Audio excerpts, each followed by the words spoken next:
Hi, I'm Dr. Melody Hilton, and I welcome you to Stop Devaluation's My Story.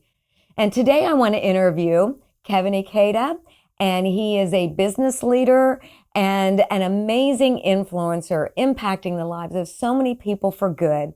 But I do know that there's aspects of your story where you or your generations experienced horrific injustice.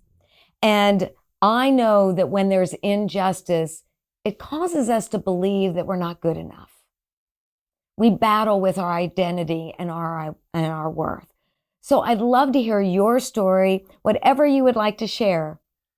I think devaluation is rooted in my family in the internment during the Second World War. I think prior to that, my generations that came from Japan into the United States brought with them a performance-based mentality. And culturally, even my community where we grew up and my family, they supported a focus of skill development, even from an early age. And that skill development focus put an emphasis on performance and outcome above the individual, right, and the innate value of an individual.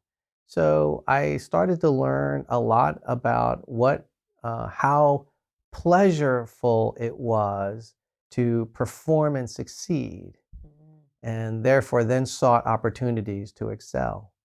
Unfortunately, as time went on, I started to lower my target more and more and started to go after lower targets to guarantee or at least improve the probability that I would succeed. So even though you were successful in so many things, there was a fear of Oh, failure. absolutely. So you set the bar lower Low. because you didn't want to fail Correct. when you had this amazing potential on the inside of you. That's So how did you process through that? so the confrontation was when the business that I first started with two other gentlemen right after college, or right in at the end of my college study. 8 years later, we voluntarily bankrupted that company. So that whole concept of my company failed, so therefore I'm a failure. I had to confront some very extreme emotions and depression that resulted from that.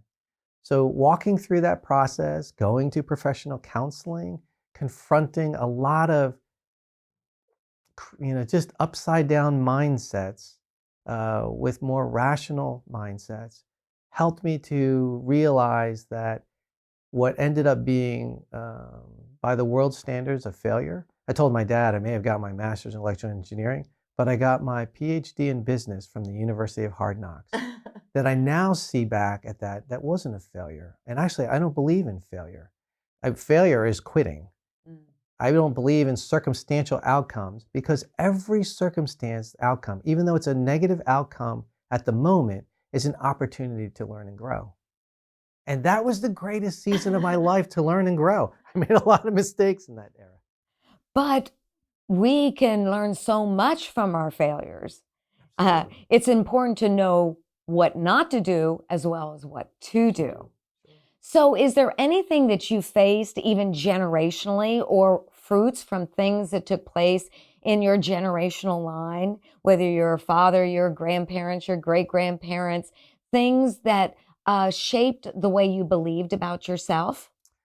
So my great grandfather immigrated to the United States in the late 1800s, and he owned and operated a hotel in San Francisco. And in the Great Earthquake, right in the early after the turn of the century, destroyed his hotel. My grandfather sent my great grandfather sent my grandfather and his brother back to Japan to be raised, so that he could rebuild. And in that process, right, my grandfather was raised by other family members. And it wasn't until he was 17 years old that he came back. And I think that separation had emotional impact that even I don't fully understand, right, being two generations away from my grandfather and three from my great grandfather. That impact, but I'm sure it had an emotional impact. And that flow down of need to prove yourself, right? Because you were separated, you feel like an orphan because you're now away from your parents, and probably not fully understanding why, and attributing some degree of taking ownership of even the hotel that was lost in the fire. All that rebuilding to re-earn value. Re-earn value by what you do, not just who you Who you are. Right. And so is that a process you had to go through in your life to where you needed people, you mentioned a counselor, but you needed individuals that really saw the value in Kevin, not just the successful business leader? I was thoroughly blessed with people who recognized potential in me. And whether it was an investor in the original startup company or managers all along the way, I had lots of bosses that recognized something in me and were willing to invest to draw it out, whether it was assignments or teams or training. That investment was really empowering, and I felt encouraged. But that encouragement, I had to be careful because that encouragement could still breed an external view, an extrinsic view of value. But what it did was, when the consistency of these people seeing value in me started to grow an innate sense of my own value as a person, as a leader, not just my ability to perform. And that really manifested best when I would make a mistake. And making mistake when they still persevered in their support, right? That showed that they believed in me more than they believed in my output. That is so great. What a way to value somebody, not just when they succeed, but when they fail. That's right. You didn't do it right. It's okay. We can make it through this. It's a learning. Together. Yes, we'll do it together. Right. And so really that's the type of leader you've become. And so could you tell me how you lead others in the same way that others led you? I think it starts with the fundamental belief that there's greatness in every single person. And I'm just challenged more and more. If I don't see it obviously, then it just challenged more and more. I have to look harder. And looking harder requires investing more. But it is all, I learned my business philosophy, I call it tricky, TRCI, trust, respect, commitment, integrity. And by establishing that environment and that culture, that is, to me, the healthiest breeding ground to help people grow and excel. That is so powerful in the process of seeing value in them, but also seeing value in what they carry, positions them to be successful.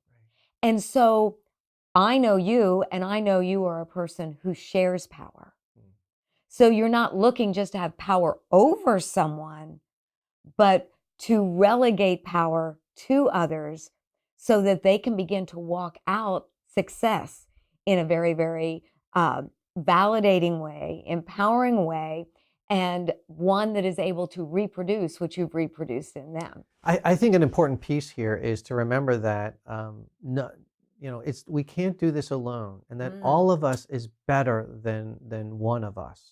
And there's not one person that's smarter than everybody. It's actually that none of us is as smart as all of us. And by recognizing that, we start to look for opportunities to alloy and combine all of our intelligence and ideas together. This is where diversity actually adds to value. If we can get past the cultural differences and we can just look at those differences as contributions to creating a more refined whole, we can achieve much greater innovation in an environment of diversity than an environment of homogeneity. So you don't have a confirmation bias, just gathering everyone around you that agrees with you only. No, you've learned to gather those around you that are different than you. Correct. Think differently, have different skills. Because if an idea can sustain resistance, right? Resistance increases by overcoming, or strength increases by overcoming resistance. If an idea can sustain resistance, then it proves to be a strong idea. Wow, that is powerful. My goodness, is there anything else you would like to say to our audience in communication of how valuable they are? Every person has innate value. There is gold inside of you, and the job of you and me is to help draw that out, help to look to identify it, invest in yourself, because the more you know who you are, the better decisions you will make. We believe in you. We believe in the value that you hold and the gifts that you bring to the table. You are worth so much, and there is so much that you can accomplish to make your world a better place. Be a part of the solution and generate value in others. Thanks so much for joining us.